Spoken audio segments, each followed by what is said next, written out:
Okay, so the channel is 7 years old today. I only stumbled across that fact and realised that fact whilst I was uploading and editing the Lazio video that we've just had go live on the channel. 7 years has flown by. It seems like yesterday I started making content on the platform.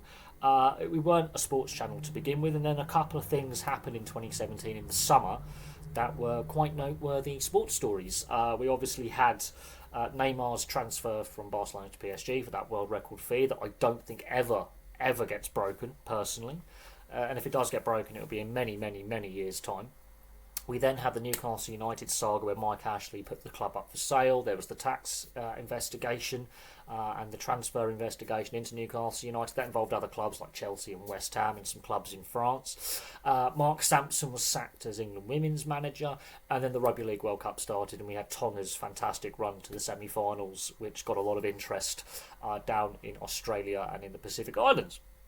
And then, so because of those few moments in 27 towards the end of 2017 decided to become a permanent sports channel. Then we had the Vegas Golden Knights in their first season in the NHL making a Stanley Cup final. That obviously blew up the channel as well. And 2018 into 2019 the channel growth was fantastic. We had the World Cup in Russia, we had the Women's World Cup, and things just blew up. And then the pandemic hits in 2020 and everyone was impacted. View counts dropped off, and then obviously in 2021, I had a serious motorcycle accident and some other health issues as a result of that. Which there was a period where I was potentially going to give up on the channel, which impacted the channel's growth and the trajectory of the channel. I would have got a lot further and a lot more views and a lot more subscribers and probably been monetized a long time ago had it not been for the pandemic and then my motorcycle accident. But we decided to plug on. The last 12 to 18 months the growth has bounced back to, I would say, early 2018 levels. So not quite at the peak it was in 2018 and 2019, but the channel's bounced back to a healthy place right now. The average view figures every month are pretty solid. The growth is slowly ticking away. The subscriber count continues to climb. The view hours continue to go up. So the channel's rebounded quite well from a very dark spell in 2020 and 2021. So I want to say a massive thank you to everyone who continues to subscribe, watch, view, share, like, comment, and all the rest, as they would say on the YouTube studio, engagement. But talking about engagement, I decided in this video we're celebrating the channel's birthday, but look at where people are viewing from. Now, I've done the country viewership by percentage, and I've just found the top 10 cities where people are viewing from. I haven't given the views and percentages of these cities because it would make the video quite long, and I'm not a massive fan of advanced stats. I like basic stats, but not advanced stats. But the country viewership is very interesting because the top 10 cities only match up with a couple of countries on the list. So obviously, first place, obviously. I'm based in the UK, is the UK itself. Now, the percentage of channel views was higher at one point. The actual share of channel views was higher than it is now. It has fallen as other nations have picked up the slack, but still 43% of viewers are from the UK, which is pretty stunning. There was at one point it was at like 75-80%, and it's slowly been whittled away by other countries where people are viewing from. So we are a bit of a global little channel. Second place, and now a clear second place, and this hasn't always been the case, but Australia, the growth from Australia in recent months has been really good, and the percentage of viewers from Australia is at 6.3%. It has gone up from about 3% to 6.3% over the last 18 months. And I have been tracking this. There were more viewers in Australia. The USA was a solid second for most of the channel's existence. It slipped to third, and it's by itself in third place now. There was a period where Australia and the US were neck and neck. They sit at 4.6% currently, although recently there has been a bounce back in viewers from the US over the last month or two. New Zealand, I'm a little bit surprised by New Zealand being as low as it is, considering the amount of rugby league and rugby union content that I have done, sitting at 2.6%. So New Zealand at one point was a bit higher, has slipped back a bit. Auckland at one point was the most popular city for viewership. That's now slipped down to fourth place in the city viewership section. Another one I'm really surprised by is Ireland. I'm surprised their percentage is as low as it actually is. And because of our relationship, the Ireland's relationship with the UK, and obviously the amount of rugby union content I've done over the years, Ireland at 1.8% is a bit surprising to me. There's been some some periods with some spikes where Irish viewership is really, really strong and really, really good. But I am surprised that Ireland sits with that percentage. I'm not surprised it's in the top 5, however.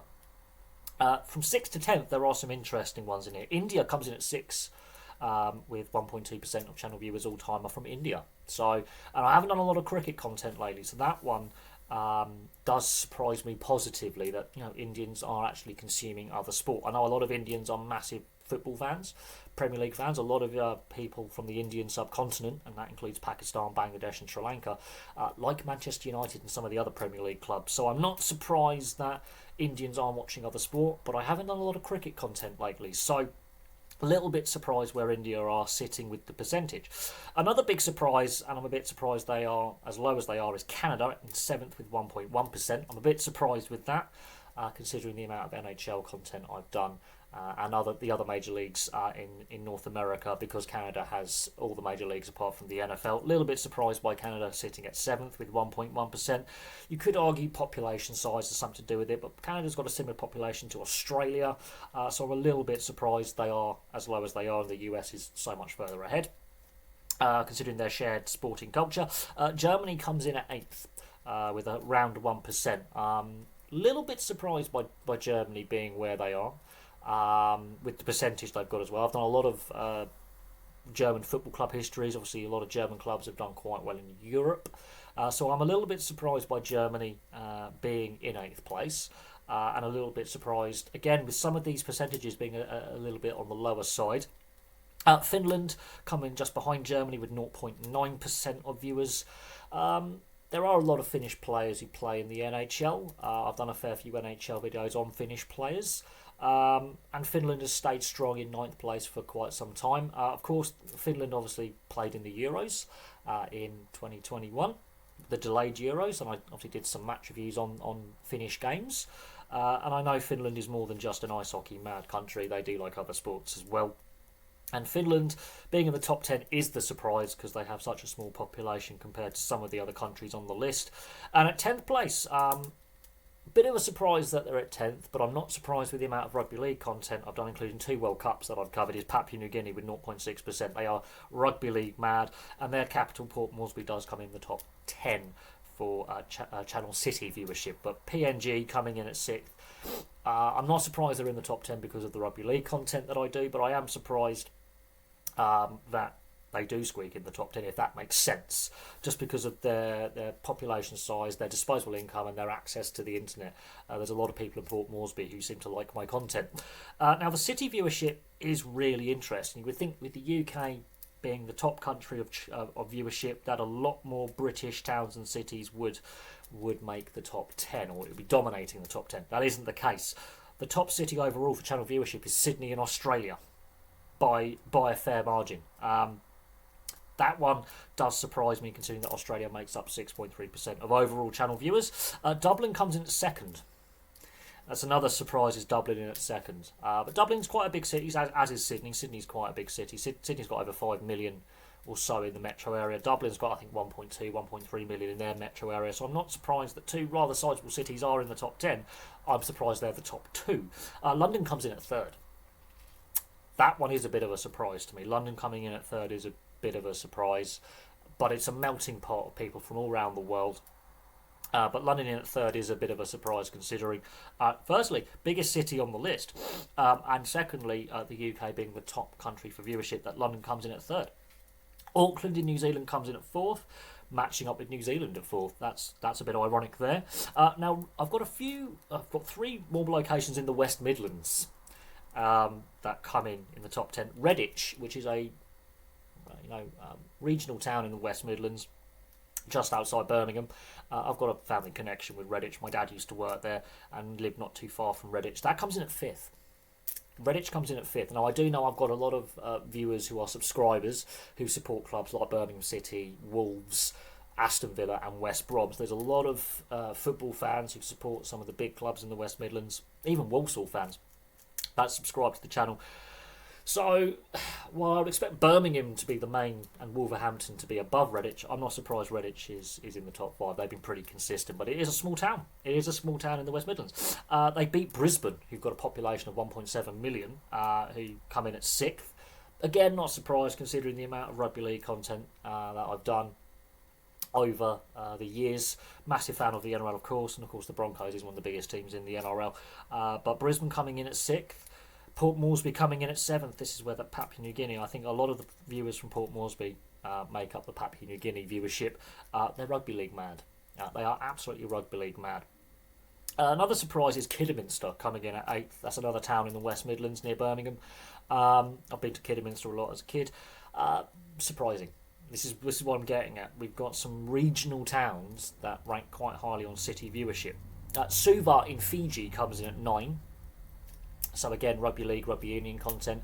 The Fijians are rugby mad. They love both codes. Obviously playing sevens, playing rugby league nines. Their exploits at recent Rugby World Cups. Their exploits in Rugby League World Cups. Some of the great players that have come out of Fiji over the years. Great entertainers, great handling skills, great physicality. I'm not surprised that, there's a lot of viewers from Fiji, but Fiji didn't make the top 10 in country viewership, so that's interesting. And finally, the UK's second city, Birmingham, comes in at 10th place. That one doesn't surprise me that they're in the top 10. I've done a lot of, obviously, when I started doing the Football Club History series, I started looking at the West Midlands clubs first, like Aston Villa, West Brom, Birmingham City, Wolverhampton Wanderers and Walsall. They were the clubs that I started looking at first, I believe a couple of years ago in the Football Club History series, since I've lived in this apartment. Birmingham has always had real strong viewership figures, as has Redditch, as has Kidderminster. They've always been really strong with the viewership. A lot of my moderators on the channel come from those locations, and I have a good discussion with them on live stream and in the comments section. But there are some surprises here. Not a single city from the US makes the top 10. Not a single city in Canada makes the top 10. Not a single city in India makes the top 10, or Germany. So some of the countries that come in the top 10 don't make city viewership in the top 10. I find that really, really interesting. I am surprised that a UK city isn't top.